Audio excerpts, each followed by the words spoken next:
Hi, it's Teresa.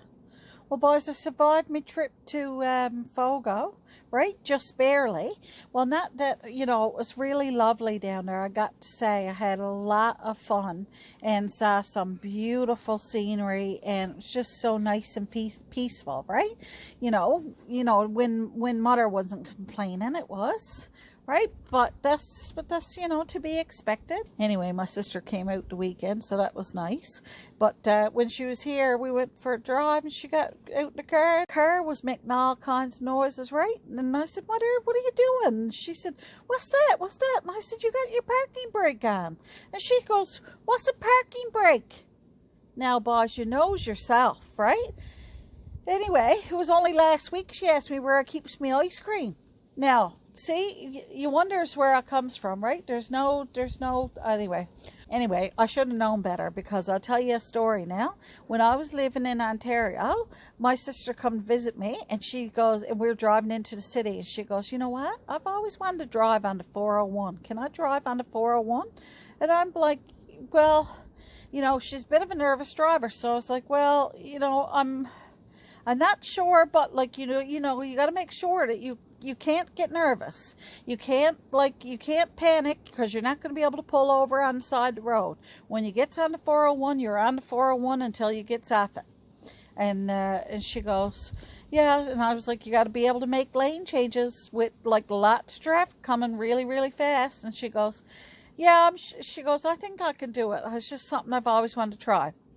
So, very good. We get on the 401. She couldn't go into the next lane, and she had to, because you got, like, once you comes in off a ramp, you got to go in. You got to go into the main line of traffic. No, my dear, she wasn't going. So, guess what she did? She stopped. Yeah, right in the middle of 401. Right? And then you couldn't pull over. Right? I couldn't get out and walk around the car, nothing like that. People honking, and my dear, the car was shaking with people driving by that fast, right?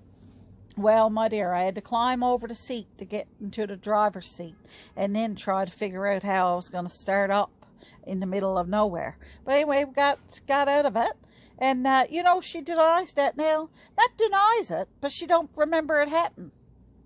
Like, that's convenient, I find. And you know what, another thing, she, same thing with a story she told me one time. She called me from a hotel saying she got short taken, and she ended up, you know, doing something on the mat. But she told me that. I don't make that kind of stuff up. You think you'd remember that, wouldn't you? Right? But, like, no, she's got no memory of it. Anyway, I says it's convenient not to remember embarrassing stuff that happens. But you can get yourself out of a lot of old junk by saying that. Sure, I don't remember that. Right? Didn't you make the other person sound nuts? So, anyway, but maybe I am nuts. Maybe I did dream it all. Because my dreams are realistic, right? And sometimes I don't know what's real and what's not. It's a true story. Oh my, I got some wheezy old laugh. Anyway, I better go out of it, because it's clouding over here now, and I'm gonna go get something to eat. Anyway, have a good day.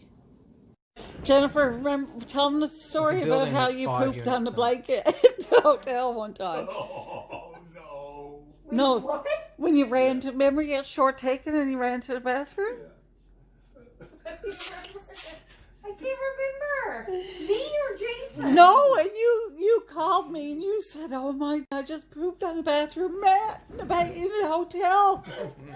You're making that up. No.